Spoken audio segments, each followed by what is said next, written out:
नमस्कार, मैं एकता गुप्ता और आप देख रहे हैं हंगामा टाइम्स न्यूज। आइए रुक करते हैं उत्तर प्रदेश की बड़ी खबरों की ओर और ताजा खबरों के लिए अभी तक अगर आपने सब्सक्राइब नहीं किया हंगामा टाइम्स तो सब्सक्राइब करिए और बेल आइकन दबाना ना भूलें। एक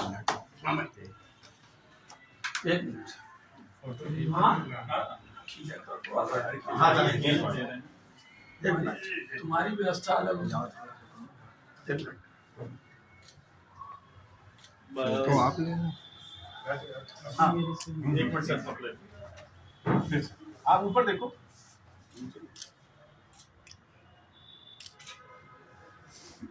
जी आप इसको दिखाइए। तुम्हारे हाथ पे सर थोड़ा सा आप उधर जाइए, थोड़ा नजदीक।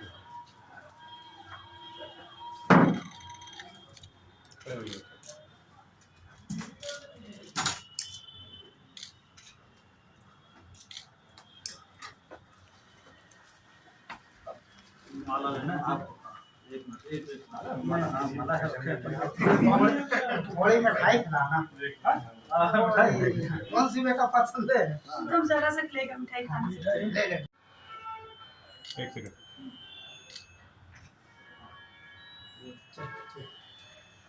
हो गया? नहीं, फोटो तो हो ही नहीं रहा। ऐसे लगाए। ठीक है, मेडल पहना दे क्या? हाँ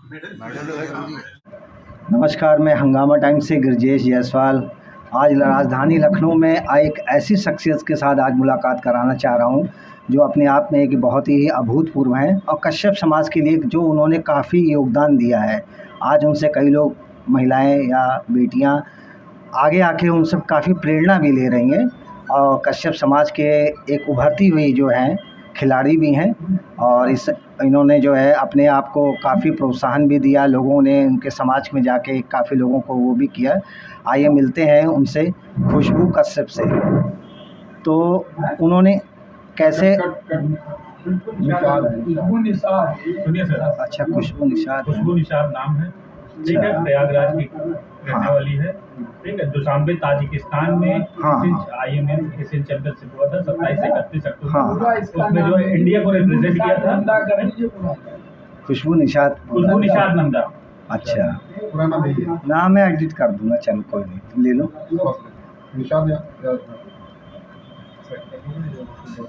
नहीं वो आ जाएगा, वो हम क्लिप दे देंगे। आ गया इसको। और उन्होंने क्या पदक जीता है उसके बारे में बताना चाहती हैं। मैडम, आपका बहुत बहुत नमस्कार हमारे हंगामा टाइम्स में। और जो आपने ये पदक जीता है उसके बारे में क्या बताना चाहती हैं आप? सबसे पहले मैं आपका धन्यवाद करना चाहूँगी। एंड अभी मैं तजाकिस्तान में एशियन चैम्पियनशिप खेल के आई हूँ IMF का, जिसमें मेरा ब्रोंज़ मेडल आया है। सो इसके लिए पहले मुझे डिस्ट्रिक्ट क्वालिफाई करना पड़ा था, फिर स्टेट क्वालिफाई करना पड़ा, फिर मध्य प्रदेश में नेशनल क्वालिफाई करना पड़ा। देन उसके बाद मेरा सिलेक्शन हुआ एशियन चैम्पियनशिप के लिए, जो कि इसी अक्टूबर 27 से 31 अक्टूबर 2022 में था। तो जहाँ पे मैंने फ़ाइट किया एशियन चैम्पियनशिप में, वहाँ पे मेरा ब्रोंज़ मेडल आया। तो ये कैसी प्रेरणा आपको मिली कि हमें ये सब चीज़ें करनी चाहिए? बचपन से ही मुझे फ़ाइटर बनने का शौक़ था, क्योंकि मैं बहुत छोटी थी तब से ही हमारे गांव में हमारे जो नेटिव लैंड था वहाँ पे फादर लोग कबड्डी खेलते थे और कुश्ती करते थे। तो बचपन से मुझे भी था कि मेरे भी अंदर ऐसा है कि मैं लड़कों को जैसा मैं भी फ़ाइट कर सकती। मतलब ये घर वालों का या मदर फादर के आपका काफ़ी लोगों का सपोर्ट रहा होगा, तभी तो आपने किया? नहीं, वो खून में ही था। सपोर्ट तो बाद में मिला, लेकिन एक खून में ही था कि मुझे एक फ़ाइटर बनना है, किसी से डरना नहीं है। सो इसी से इंटरेस्ट आया मुझे। फिर स्कूल टाइम में मैंने 7th क्लास से जूडो स्टार्ट किया, क्योंकि मेरा भाई जो था वो भी मेरे से पहले ये जूडो करता था। तो वो जब मेडल्स वगैरह जीत के बाहर से आता था तो मुझे उसे देख के बहुत प्राउड फील होता था, सब उसकी रिस्पेक्ट करते थे। तो फादर से मैंने बोला कि मुझे भी फाइटर बनना है, तो उन्होंने भी मेरा एडमिशन जूडो के लिए कराया। फिर मैंने जूडो में भी स्टेट खेला और नेशनल खेली योगा में। देन उसके बाद एजुकेशन पर्पज़ की वजह से ब्रेक हो गया बीच में। फिर मैं पढ़ाई के लिए बाहर चली गई 12 करने, MIT यूनिवर्सिटी लखनऊ में आ गई ग्रेजुएशन करने। उसके बाद फिर मैंने दूसरा अकेडमी ढूंढा मार्शल आर्ट का, क्योंकि मुझे इंटरेस्ट था फाइटिंग लाइन में, बट मुझे प्रॉपर अकेडमी नहीं मिल रही थी। तो फिर मैंने ताइक्वांडो भी ज्वाइन किया। फिर उसके बाद कुछ टाइम के बाद मेरे कॉलेज के सामने ही मिक्स मार्शल आर्ट का जिम ओपन हुआ। तो आपके माता पिताजी का सपोर्ट मिलता रहा? जी स्टार्टिंग से, क्योंकि वो मुझे भरोसा करके बाहर पढ़ने भेजे, तो उनका सबसे बड़ा सपोर्ट तो यही था कि मेरे ऊपर बिलीव करके घर से बाहर भेजे। और जैसा कि आप सभी जानते हैं, निषाद लड़कियों को इतना आगे बढ़ने नहीं देते, वहाँ के लोगों का माइंड थोड़ा कंजर्वेटिव होता है। तो वो क्या करते हैं कि बच्ची जैसी बड़ी होती है 12-13 साल के बाद घर पे बिठा देते हैं, या ज़्यादा पढ़ाते नहीं है। ज़्यादा से ज़्यादा पढ़ाएंगे भी तो 10th या 12th हाईएस्ट, उसके बाद बहुत कम लोग होंगे जो पढ़ाते हैं। सो उन्होंने मेरे ऊपर भरोसा करके मुझे पढ़ाया। तो मैं निषाद समाज के सारे मतलब माता पिताओं से यही कहना चाहूँगी, अपने बच्चों को मतलब चूल्हे चौके भी मत लगाइए, उसमें सिखाइए, वो तो ज़रूरी है, बट पढ़ाई में और वो जो लाइफ में करना चाहते हैं उसके लिए भी उन्हें फ्रीडम दीजिए, उन पर बिलीव करिए, जैसे मेरे फादर ने मेरे ऊपर भरोसा किया। तो निषाद समाज के लिए क्या संदेश देना चाहेंगे? मैं उन्हें ये बोलना चाहूँगी कि आप किसी से कम नहीं हो। अगर आपके अंदर वो जज्बा है, आपके अंदर वो जुनून है, आप करना चाहते हो, तो कोई आपको नहीं रोक सकता। आपको रोका आपने ही है। आपस में आप मतलब यूनिटी बना के रखिए, एक दूसरे को सपोर्ट करिए, तो आप बहुत आगे तक जा सकते हैं। तो ये आपके जो कोच हैं, तो उन कोच ने कैसे किस टाइप का मदद किया? हाँ, मैं अपने कोच के बारे में बताना चाहूँगी। मैं जब मार्शल आर्ट करती थी लखनऊ में, उसी टाइम मेरा प्लेसमेंट हो गया लुधियाना में। तो प्रॉपर मैं लखनऊ में सीख नहीं पाई MMA, तो पढ़ाई भी चली थी, फिर जॉब भी चला था। फिर मैं लुधियाना में जॉब करने चली गई, तो मैंने वहाँ पे 8 मंथ्स जॉब किए। उसी टाइम पे मुझे फाइटर बनना था, माइंड में था कि मुझे लाइफ में एक फाइटर ही बनना है। तो मैं एक अच्छे कोच की तलाश करना स्टार्ट की कि मैं कहाँ पे जाके अकेडमी ढूंढूं, कहाँ पे जाके मुझे फाइटिंग सीखना चाहिए। तो मैं काफ़ी जो फाइटर्स थे और जो कोचेस थे, काफ़ी लोग से मैंने रिव्यू लिया कहाँ मुझे जाके करना चाहिए। तो MMA के प्रेसिडेंट है शरीफ बाबू सर, उन्होंने मुझे बताया कि मैंने डायरेक्टली उन्हीं से कांटेक्ट किया, सर मुझे फाइटर बनना है, what I have to do. तो सर ने बोला कि अगर आपको सच में एक फाइटर बनना है तो आपको हैदराबाद में शेख खालिद सर के पास जाना चाहिए। तो माइंड में आया कि मैं भी जैसे मैं यूपी की थी, तो हैदराबाद के लिए काफ़ी मिसकंसेप्शंस थे माइंड में, करना चाहिए नहीं, बट ये था कि नहीं मुझे फाइटर बनना है। तो इस चीज़ से मैं डर के भाग गई, तो इससे काम नहीं चलेगा। तो मैं शेख खालिद सर को कांटेक्ट की, तो सर ने मुझे बोला ओके मोस्ट वेलकम, आप आइए यहाँ पे करिए। तो जब मैं वहाँ पे गई, तो वहाँ का एनवायरनमेंट मुझे काफ़ी मतलब पसंद आया। जो मेरे मिसकंसेप्शंस थे वो सारे क्लियर हो गए, वहाँ के लोग भी बहुत अच्छे मिले। और सर मुझे सिर्फ कोच नहीं मिले वहाँ पे, मुझे पूरी फैमिली मिल गई। सर की फैमिली ने मुझे बहुत ज़्यादा सपोर्ट किया, सर ने भी सपोर्ट किया, क्योंकि मैं वहाँ जॉब भी करती थी। हैदराबाद से आने के बाद घर में मैं ये बोल के आई थी कि मेरा ट्रांसफ़र हुआ है, मैं जा रही हूँ, हैदराबाद में जॉब करूँगी लुधियाना से। तो कुछ टाइम मैंने ऑनलाइन भी जॉब किया। फिर उसके बाद फाइट आ गई पास में, तो डिस्ट्रिक्ट फाइट थी। तो सर ने बोला कि बेटा अभी तो तुम्हें जॉब छोड़ना पड़ता, क्योंकि तुम दूसरे फील्ड में हो, तुम्हारा मतलब नुकसान हो रहा काफ़ी। तो सर ने फाइट आने के पहले मुझे फाइनेंशियली भी सपोर्ट किया काफ़ी। तो फिर मैं जॉब छोड़ के फिर दूसरे जॉब में लगाया जिस फील्ड में मैं थी। दूसरी फील्ड में मुझे जिम ट्रेनर बना दिया, सो दैट मैं कहीं और जॉब भी ना करूँ, अपनी मतलब सीखती भी रहूँ, सिखाती भी रहूँ दूसरों को, और कुछ अर्न भी करती रहूँ, क्योंकि मेरा ये था कि मुझे घर से भी नहीं लेना है पढ़ाई कंप्लीट हो जाने के बाद। तो फिर मैं जॉब भी कर रही थी, और फिर सर ने मुझे वुमेंस ट्रेनर बनाया, सिर्फ लेडीज़ को मैं सिखाती थी। तो लेडीज़ के इन्वॉल्वमेंट में मुझे हॉस्पिटल था वहाँ पे एक, तो वहाँ पे गर्ल्स सिर्फ रहती थी, वहीं पे मुझे रखा सर ने, वहाँ का ट्रेनर बनाया, काफ़ी अच्छा इन्वॉल्वमेंट मिला। फिर वहाँ पे मैं काफ़ी डिस्टर्ब भी रहती थी, तो फाइट को भी लेके, कैरियर को भी लेके, तो सर हमेशा मुझे मोटिवेट करते थे। मुझे मतलब कभी कोई चीज़ की कमी फील नहीं होने दिया कि तुम घर से दूर हो। मुझे घर वालों की बहुत याद आती थी, लेकिन सर ने मुझे इतना बिजी रख दिया ट्रेनिंग में, जॉब में, कि मुझे सिर्फ मेरा गोल दिखाई दे रहा था कि मैं अपने लक्ष्य को पालूंगी, मेरे घर वाले कहीं नहीं जा रहे हैं, लेकिन मेरा लक्ष्य को मैं नहीं पा पाऊंगी। एशियन गेम के लिए कैसे आपको ट्रेन किया? सर ने पहले मेरे को मतलब जाना कि मेरी स्ट्रेंथ क्या है, मैं किस चीज़ पे ज़्यादा अच्छा वर्क कर सकती। एज यू नो कि मिक्स मार्शल आर्ट बहुत बड़ा है, अपने आप में एक बहुत बड़ा सिलेबस है, सारे मार्शल आर्ट का कॉम्बिनेशन है, बहुत सारे इसमें मार्शल आर्ट होते हैं, बॉक्सिंग होता, रेसलिंग होता, जूडो होता, कराटे होता, जिजुत्सु होता, मतलब ऑल फ्री स्टाइल फाइटिंग है ये। तो उन्होंने देखा इसका स्ट्रॉन्ग क्या है, ग्राउंड है या स्ट्राइकिंग है, तो उस पर उन्होंने वर्क करना स्टार्ट किया मेरे। फिर उसी हिसाब से मुझे उन्होंने डिस्ट्रिक्ट के लिए प्रिपेयर किया, फिर नेशनल के स्टेट के लिए प्रिपेयर किया। फिर उन्हीं के गाइडेंस में मैं पूरा स्टेप बाय स्टेप करते करते एशियन लेवल के लिए क्वालिफाई की।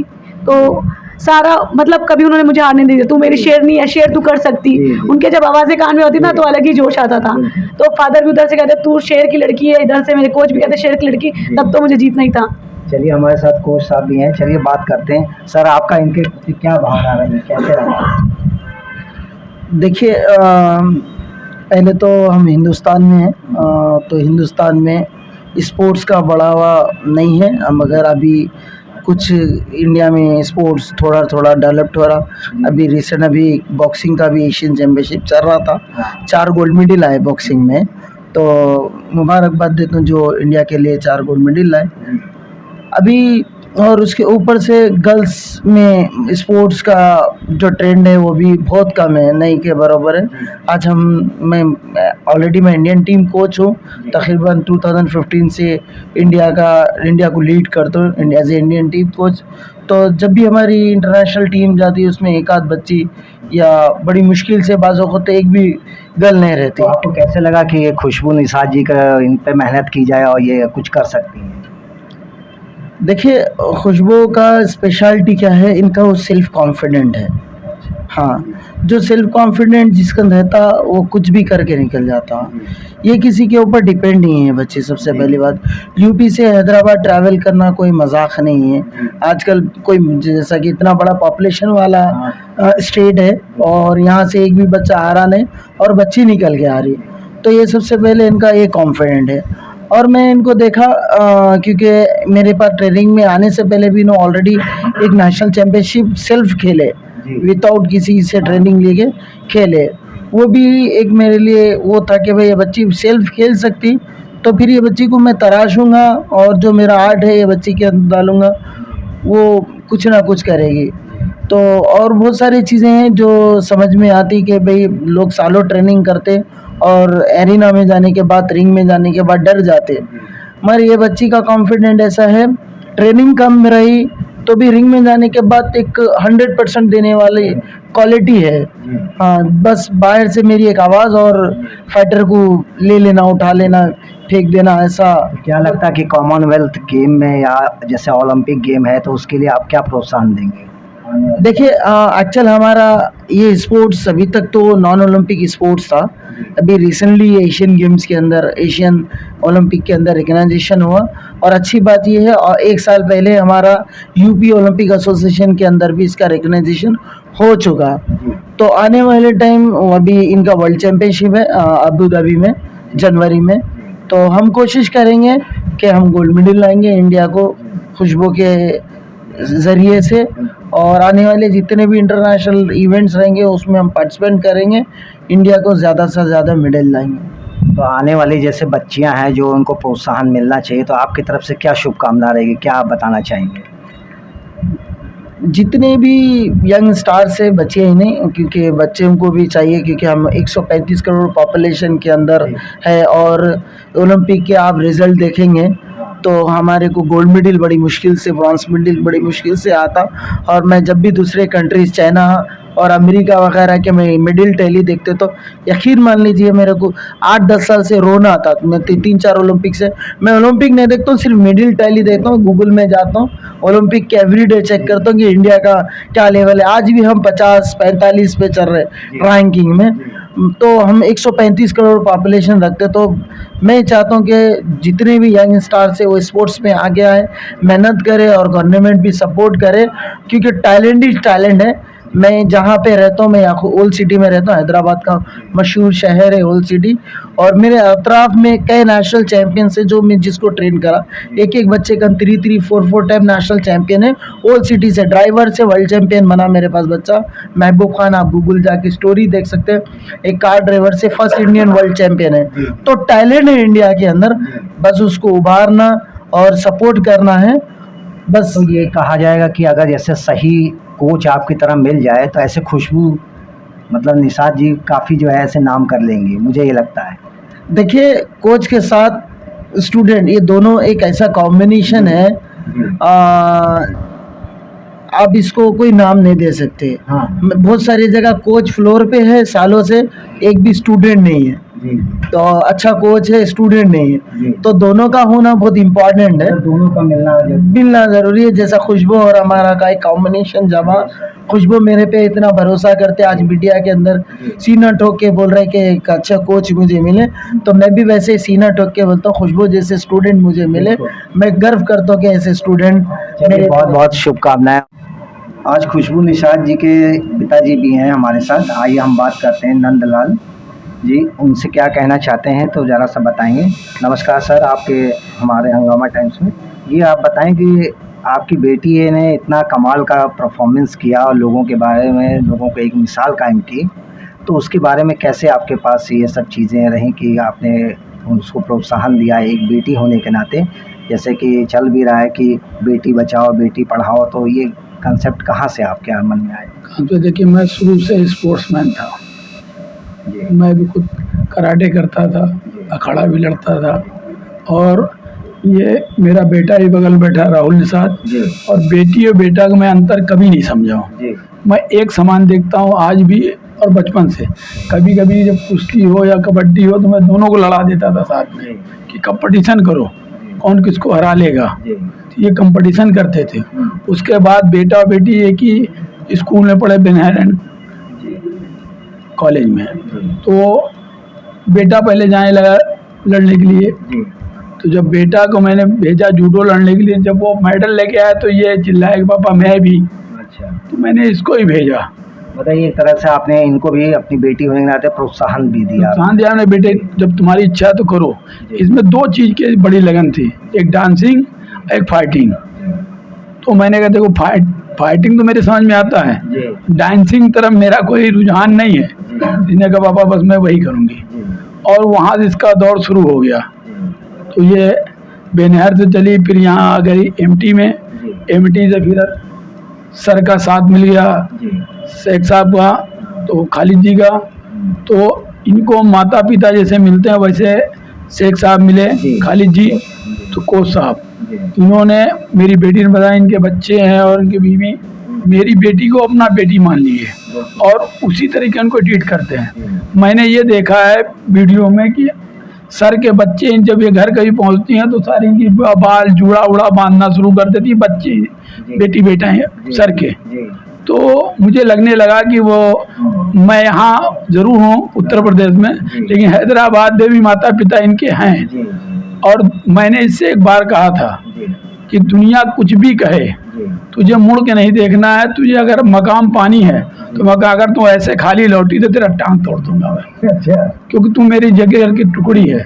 इसके अंदर एक लगन मैंने शुरू देखा था, ये मेरे बिना चल नहीं पाती, मैं इसके बिना नहीं चल पाता था, ना मेरा बेटा इसके बिना चल पाता था। रोना ये था इसके साथ कि अगर कहीं एग्जाम देने जाना है, दूर है, ये एमटी में पढ़ती तो मैं इलाहाबाद में था, अगर जिस दिन फोन से ना बात हो जाए कि पापा मैं एग्जाम देने जा रही हूँ आशीर्वाद दीजिए, उस दिन 15 मिनट लेट हो जाए लेकिन बिना आशीर्वाद लिए कभी एग्जाम देने नहीं गई। तो इसके ऊपर मुझे ये फेथ था कि ये कहीं भी जाएगी दुनिया किसी कोने में, ये मेरी शान बनाएगी, मेरी शान बिगाड़ेगी नहीं। लोगों का नज़रिया था कि लड़की जात है कहीं बिगड़ गई, तो हमारे बिरादरी में अक्सर कहा जाता है कि लड़की जात है और जाएगी तो बिगड़ जाएगी।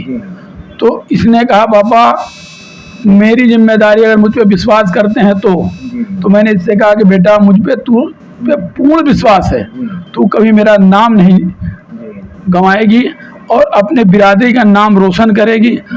तेरे ऊपर बिरादरी की बात आ गई तो क्या मतलब कश्यप समाज या जैसे निषाद समाज में काफ़ी लोग जो है नीचे के मतलब तबके के लोग हैं, मान लो जो उन पर दिक्कतें भी रहती हैं, परेशानियां भी रहती हैं, हर व्यक्ति अपने बेटे को पढ़ा नहीं पा रहा है, कुछ कर नहीं पाया, तो समाज की मुख्य धारा से क्या मतलब वो लोग नहीं जुड़ पा रहे हैं क्या? मुख्य धारा से जुड़ने की वजह यह है कि कुछ लोगों ने ऐसी मानसिकता बना दी है जैसे अदर बिरादरी में है। आप देखेंगे कि पंडित जी दुबई में कर दिए, चौबे में कर दिए, हमारे आप में क्या है कि कश्यप की समाज निषाद में शादी करने में डरता है, बिंद में शादी करने।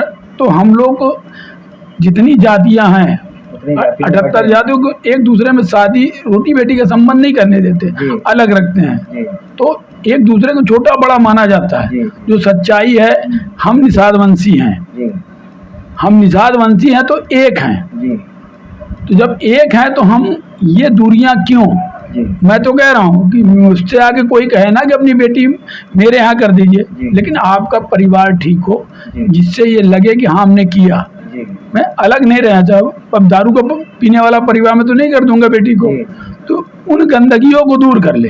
तो क्या बुराइयां आ गई जैसे समाज में, तो उनकी जो है दूर करने के लिए क्या दूर करने की, जैसे मैं बैठा हूँ, ठीक है, आज छोटा सा नाम मेरा है, कहीं ना कहीं हल्का सा, अब बेटी की वजह से ऑल इंडिया में नाम हो गया, तो इसी तरीके जिनका जिनका नाम हो जाए, हमारी बिरादरी में जितने बिरादरी हैं, वो चाहे कश्यप हो, निषाद हो, बाथा हो, बथुआ हो, माझी हो, मजवार हो, डीमर हो, मैं सभी के नाम ले सकता हूँ। तो सभी को अपने बच्चों के साथ ये करना चाहिए कि रोटी बेटी के संबंध करके और बढ़ावा दें। जितने भी अगुआ हैं वो सब एक समाज को एकजुटता करके पहले आपस में संबंधों को बढ़ाने की कोशिश करें कि हम आपके यहाँ शादी करें, आप मेरे यहाँ करें, आप मेरे यहाँ आए, मैं आपके यहाँ। जैसे मुझे भी लगा कि मानवर जी कश्यप समाज से हैं, मैंने तुरंत ऑफर किया कि मेरे यहाँ आपके लिए दरवाज़ा खुला, अगर कभी आप आएँ तो मेरे अपने बन के आएँ, बेटे बन के आएँ, भाई बन के आएँ, भतीजे बन के आएँ, मुझे अच्छा लगेगा। तो उसी तरीके मुझे लगता है जैसे कैलाश जी मिले, मैं कैलाश जी की बात करता हूँ, आज मुझे पहली बार इनकी सामने मैं बैठा हूँ, इनकी बातों से मुझे लगा कि यार मैं तो सर पे बैठाने लायक आदमी से मिल गया हूँ। आज मैं बताऊँ, कहना चाहूँगा राम कुमार अभी विधायक जी हैं, राम कुमार निषाद जी, उनके नेचर देख के तो लगा कि मैं जाऊंगा यहाँ से तो पूरे इलाहाबाद में प्रचार करूंगा। अगर नेता हो तो ऐसा होना चाहिए, ये एकजुटता को पूरा, ये जो उंगलियों को बाहर फैला के रखते हैं, 5 उंगलियां हैं तो 5 अलग अलग हैं, इनके जैसे नेता हो जाते, उंगलियों की ये मुट्ठी में बांध कर एक करके और मजबूती के साथ सारा काम किया जा सकता है। हम इसको मिटा देना चाहते हैं, निषाद, कश्यप, बिंद, डीमर, ये सब खत्म, हम एक हैं, बस एक ही नारा हो कि हम एक हैं, कोई बिरादरीवाद से मतलब नहीं, हम बिरादरी के एक हैं, जलवंशी हैं, निषाद बिरादरी के हैं, कश्यप बिरादरी के, सब एक हैं। चलिए अब लास्ट में ये कहना चाह रहा हूँ कि अगर कोई भी व्यक्ति अगर आना चाहे, जैसे आपने अपनी बेटी को प्रोत्साहन दिया, आगे दिया, तो उसके लिए समाज में आप क्या कहना चाहेंगे? मैं तो यही कहूँगा, अगर मुझसे जो बन सकता है, अगर गरीब हैं एक बार मेरी तरफ कहें कि भैया ये मदद कर दीजिए मेरी बेटे या बेटी के लिए, मुझे कुछ भी करना पड़ेगा, मैं उनके घर तक जाना पड़ूंगा, चाहे इंडिया की इस कोने से उस कोने जा कर के मदद करनी पड़े, एक बार मेरी तरफ इशारा तो करके देखें, मैं उसके लिए हर चीज़ में संभव मदद करूंगा। जब मैं अपनी बेटी के लिए किसी चीज़ में नहीं रोका, इसके मुंह से निकला पापा ये, मैंने कहा बेटा ये, तो उसी तरीके मेरे ही घर की तो बेटी है।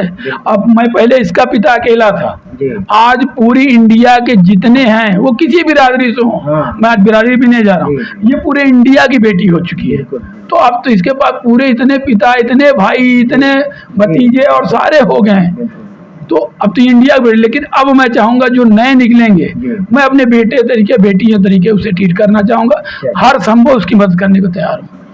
हमारे साथ कैलाश जी हैं जो प्रदेश अध्यक्ष हैं नेशनल फिशरी उसके, आइए उनसे बात करते हैं क्या समाज के लिए क्या कहना चाह रहे हैं और जो उसके बारे में बताना चाहें। सर आपका बहुत बहुत नमस्कार हमारे हंगामा में, तो आप क्या बताना चाह रहे हैं सर इसके बारे में?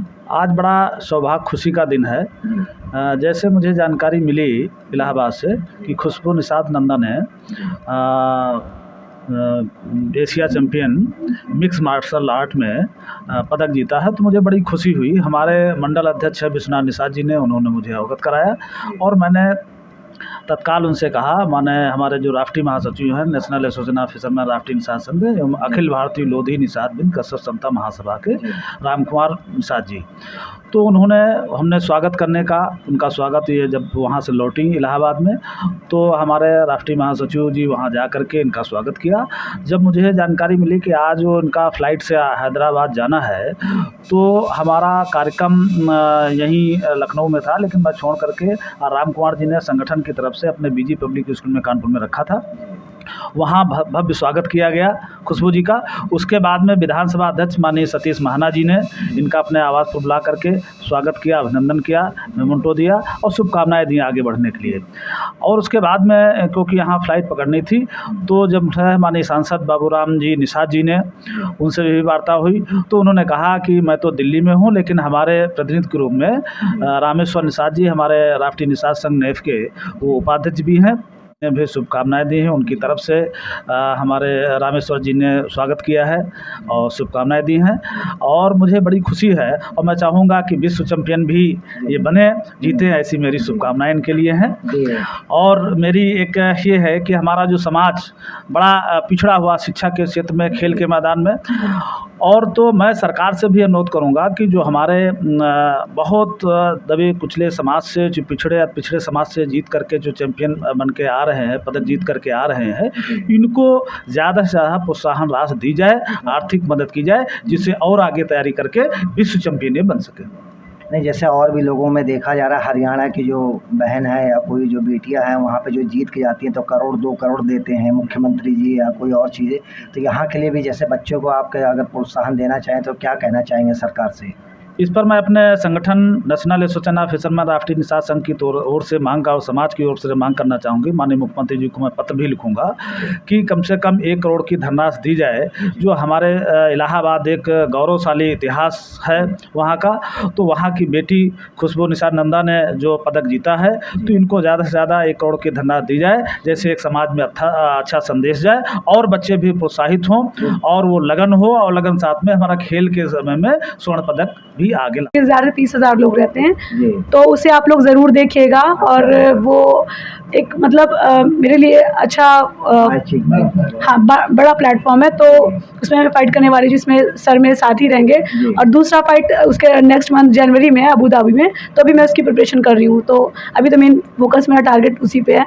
तो अपने पिताजी और माताजी के लिए भी क्या कहना चाहेंगे? हाँ, मैं माता पिता को यही कहना चाहूँगी कि सबसे बड़ा मतलब मुझे भरोसा करके अपने दिल पे हाथ रख के मुझे इतनी दूर भेजा, क्योंकि मुझे पता है मेरे भाई, मेरे पापा, मेरी मम्मी कितना मेरे से अटैच है, उसके बाद भी इतनी दूर भेजा। मेरे बिना नहीं रह पाता था मेरा भाई, लेकिन उसके बाद भी किसका गोल है, ये कुछ करना चाहती लाइफ में, हम अपने वजह से इसका क्यों लाइफ ख़राब करें। हम अगर प्यार में इसको जकड़ के रखेंगे कुछ बन नहीं पाएगी। लाड प्यार में बच्चे बिगड़ते ही हैं, लेकिन उन्होंने मुझे इतना स्ट्रॉन्ग बनाया हर तरीके से, मतलब डांट के वैसा रख के, मनाते भी थे बाद में, लेकिन कमज़ोर कभी नहीं रखने दिया। जैसे दूसरे के माँ बाप होते लाड प्यार से बच्चों को बिगाड़ देते, तो मुझे गर्व है मेरे फादर की परवरिश पे कि उन्होंने मुझे लाड प्यार से नहीं रखा। वैसे मानते थे और रो देते थे मेरे लिए, वो मुझे फील हो जाता था कि मुझे मान रहे हैं, लेकिन वो दुलार प्यार मुझे कभी सामने से नहीं दिखाते थे। खुशबू, जैसे ये अगर एक क्वेश्चन चलते चलते जो मैं आपको पूछना चाह रहा हूँ कि जैसे आप निषाद समाज से आती हैं, तो वहाँ पे काफ़ी लोग जो है दबे कुचले हैं, या मान लीजिए थोड़ा सा नीचे बिल्कुल जो है गरीब घर के हैं या कहीं है, तो उनके लिए क्या प्रेरणा स्रोत आप कुछ कहना चाहेंगे? सबसे मेन रीज़न होता है एजुकेशन। वो अपने बच्चों को पढ़ाते ही नहीं है। हाँ, वो पढ़ाना स्टार्ट करेंगे, अवेयरनेस उनके अंदर आएगी, उन्हें क्या करना है वो अपना डिसीजन खुद ले पाएंगे, और जब अपना डिसीजन ले पाएंगे तो हमारा समाज वैसे ही बढ़ना स्टार्ट होगा। सो मैं अपने समाज के लोगों से यही कहूँगी कि एजुकेशन पे ज़्यादा से ज़्यादा फोकस करें, सो दैट अवेयरनेस बढ़े। अवेयरनेस मतलब जागरूकता बढ़े। तो जब वो हर चीज़ की जानकारी रखेंगे तो खुद समझ पाएंगे कि मेरे अंदर क्या काबिलियत है, क्या टैलेंट है, तो तभी हमारा समाज आगे बढ़ पाएगा। बहुत बहुत धन्यवाद आपका जो है इसके लिए, हमारे हंगामा टाइम्स के लिए। आपने जो ऐसी बहुत खूबसूरत बातें कही। ये थी हमारे साथ जो है खुशबू निषाद जी, जो इन्होंने काफ़ी मेडल जीता, और काफ़ी उन लोगों के लिए प्रोत्साहन का एक लिए कार्यक्रम में जो उन्होंने कहा, सब लोगों के बारे में बताया, चीज़ों को कहा कि कैसे उनकी संघर्षशील ज़िंदगी रही और कैसे उनके कोच ने उनको तराशा बनाया है। ये अपने आप में काबिल तारीफ़ है। और मैं गिरजेश जायसवाल, हंगामा टाइम्स से, लखनऊ।